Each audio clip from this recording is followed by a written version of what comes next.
Second option என்ன அப்படின்னா வராகியம்மன். வராகியம்மன் வீடு தேடி வராங்க அப்படின்னா அது எவ்வளவு பெரிய அதிர்ஷ்டம், எவ்வளவு பெரிய விஷயம் இல்லையா? ஸோ அதனால இந்த அம்பாலையும் என்னோட வின்னர்ஸ்க்காக அவங்க வீட்டுக்கு அனுப்பலாம் அப்படின்னு டிசைட் பண்ணியிருக்கேன். அதுக்கப்புறம் அன்னபூரணி தாயார் ஃப்ரேம் தான். இந்த ஃப்ரேம் காட்டியிருக்கேன் பாருங்க. இதே மாதிரியான ஃப்ரேம் தான் நீங்க கேக்குறீங்க அப்படிங்கிற பட்சத்துல நான் வந்து உங்களுக்கு கிஃப்டா அனுப்பி வைப்பேன்.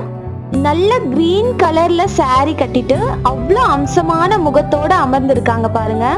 எனக்கு பர்சனலா ரொம்ப பிடிச்ச ஒரு ஃப்ரேம் அப்படின்னா இதுதான். அவ்வளோ ஒரு கடாட்ச முகம், ரொம்ப அமைதியான ஒரு சாந்த ஸ்வரூபினியா உட்கார்ந்துருக்காங்க. உங்க வீட்டுல விக்கிரகம் இருந்தாலும் கூட இந்த ஃப்ரேமை பூஜை அறையில மாட்டி வச்சுக்கலாம். பூஜை அறைக்கே அவ்வளோ அழக சேர்த்து கொடுப்பாங்க. அதுக்கப்புறம் நெக்ஸ்ட் ஃப்ரேம் என்ன அப்படின்னா லலிதா திரிபுர சுந்தரி. அழகுக்கே பேர் போனவள் அப்படின்னா லலிதா திரிபுர சுந்தரி தான்.